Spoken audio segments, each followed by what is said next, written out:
Hi guys, መጀመሪያ ፊት ለልጅ ኤቨን ፊት ለልጅ ኤቨን የህፃኖች የሴቶች ፊት እንፈልጋለን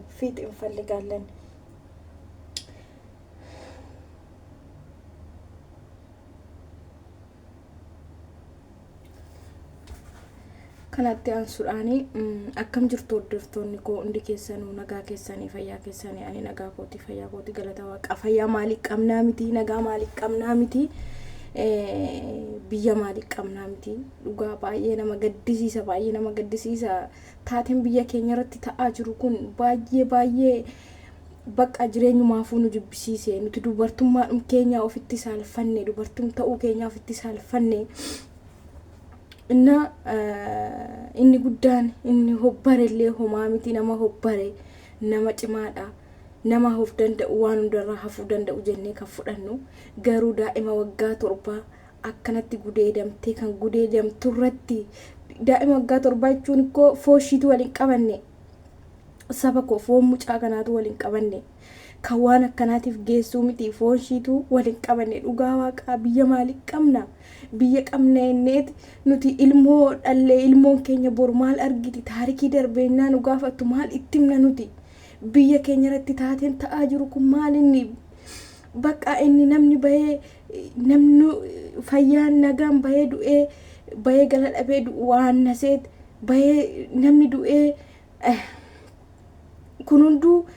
darbee amma immoo daa'ima dhadhisiituu waliin qabanne waggaa torba jechuun ani maal akkan jedhu obbolaa qabna ilmoo qabna akkamitti akka jiraannu biyya keenya kanumaayyuu immoo namichi kun mana hidhaa taa'us akkoo nyaata maal ta'e namichi kun wanti bade mana isaa ta'e laffaa hojjetee nyaata mana hidhaa garuu taa'ee koo biddeen mangistiin biddeen laataaf namicha kana namichi kun biddeen nyaata taa'ee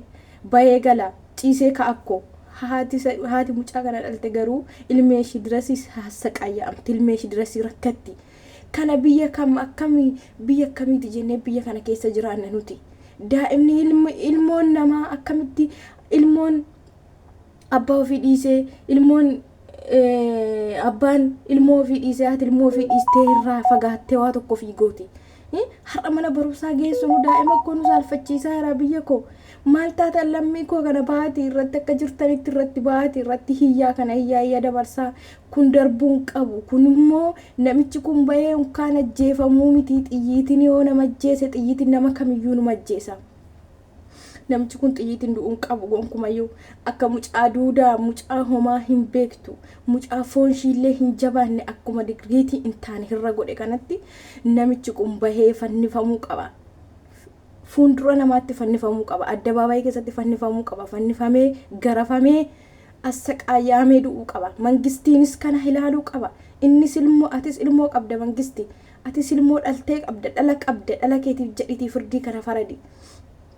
maali namni kana booda bakka namni koo daa'ima fi mana barumsaa maal godhee geessa jara koo daa'imni maal goote deemte amma warri baadiyyaa fa'i lafa saatii tokko saatii lama deemtee baratti ijoolleen ishee hidda akkas ta'e biyya ofii irratti daa'imni waggaa torba akkana taate wanti hin taane irratti geessifamee ishii karaa kam jiraata gamma namni kana booda inni nama kanarra gaggeesse mana hidhaa taa'ee nyaata isaa nyaata maal ta'a nyaata fataa'ee jiraata ko hiyyaadu jireenya kooti hin jedhu kanatu na darbe hin jedhu kanan godha hin jedhu kan mangistiitti kenne nyaatee fataa'ee jiraata inni namni akkanaa meeqaa isaatu dhugaan dhokatee meeqa tafe garuu kan mucaa kanarratti dirgiitiin mucaa kanarratti geessifame kun fitii argachuu qaba dhugaan sin hin jedhe yaa saba koo yaa lammii koo yaa biyya koo kanammoo sin hundumti keessanuu akka jirtanitti hiyyinee hiyya haa dabarsinu kun namichi kun taa'ee mana hidhaa hin nyaatu mana hidhaa jechuun taaddaleeti inni taa'ee nyaata wanti inni mana hidhaatti ta'umtuyyuu hin jiru bifa kan hin qabne mana hidhaa seentee bifa godhatti kaaltii kan hin qabne mana hidhaa seentee kaaltii godhatti hin nyaatu kan riba gaarii rafu firaashii gaarii rafu nyaata gaarii nyaatu mangistiin kana teessisee maa qallaba kan akkanaa ajjeesee biyya lafarraan balleessu kana akkamitti jiraanna saba koo bakka akkamitti ilmoo dhallee nuti ilmoo keenya gannee amma namoonni gararra caalu jiruu biyya ofii dhiisee ilmoo fi biyya ofii kaayet hojiidhaaf biyya hormaa deema. Har'a haati tokko haati too bira jirtu kan akkana godhan, kan haati bira hin jirre maalaa godhan, kan abbaan bira hin jirre maalaa godhan, kana yaa saba koo yaa lammii koo kana akka jirtanitti hiyyaati hiyya dabarsaa. Kun baay'ee nama gaddisiisa. Jireenya nama gaddisiisu, jireenya nama jibbisiisu, biyyuma ofiitu nama jibbisiisaa jira. Kun kan biyya keenya iyyuu nu jibbisiisaa jira. Jireenyi kuni adaraa yaa saba koo yaa lammii koo akka jirtanitti hiyya dabarsaa. Mucaan kun namichi mucaa kana akkana godhe duun isaa xiyyiitiyyuu toon taane adababayii keessatti rarraafamee qullaa dhaabbatee garafamee sibiilaan garafamee idda assaqaaya'ame ajjeefamuu qaba namichi kun. Mucaan kun koo duudhaadhaan ishiin jabaanne har'a namni dhalee hanjatiin haadhaa kun maalumaa ta'u ishiinuu hin jiraatte, ishiinuu jabduudha kan jiraatte. Mucaa kichuu kana waan meeqa balleesse, mucaa kana waan meeqa lafa balleesse, kan gocha intaan irratti godhuu miti namsii mucaa kana hin balleesse biyya lafaarraa. Yaa mangisti atis kana hargi, ilmoo qabda dhala keetis ta'atis kana hargiiti firdii kana faradi. Namichi kun assaqaaya'ame adababayii irratti bayee du'uu qaba. Bakka hiyya dabarsaa. Mucaa kanaaf bakka eenyuun irratti geessifame kun, gochi irratti geessifame kun, mucaa kana namichi kun adababayiitti bayee garafamee qullaa dhaabbatee reebamee du'uu qaba. Yaa biyya koo yaa lammii koo yaa saba koo, namni ilmoo qabdu, namni dhala qabdu, namni haadhoo qabdu, namni dubartii qabdu, namni haadha manaa qabdu hundi keessanuu baatii hiyya dabarsaa. Kanaaf baay'ee natti dhaga'ame laphee koorraa. Jireenyuma biyyaatu nama jibbisiisa. Gochi ta'aa jiru, gochi suukaneessan kun baay'ee nama jibbisiisa. Warri viidiyoo kana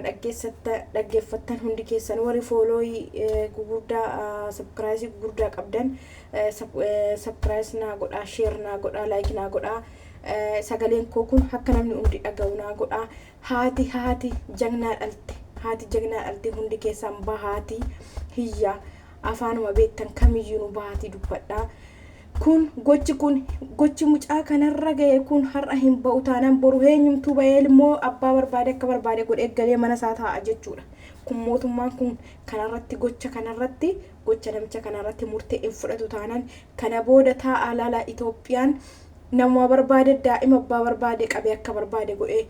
ajjeesee gallakkisee biraa deema. Maaliif mangistiinoo mana dhaatti galchee biddeen laataa fi namichi kun biddeen nyaataa, mucaan kun duutee biyyarraa badde, gochi taa'e irratti raawwate, mucaa biqiltuu ganaa ol guddattu namichi taa'e nyaata. Innaa warri kana viidiyoo kana dhaggeeffattan laayik sheer naa godhaa. Guyyaa gaarii.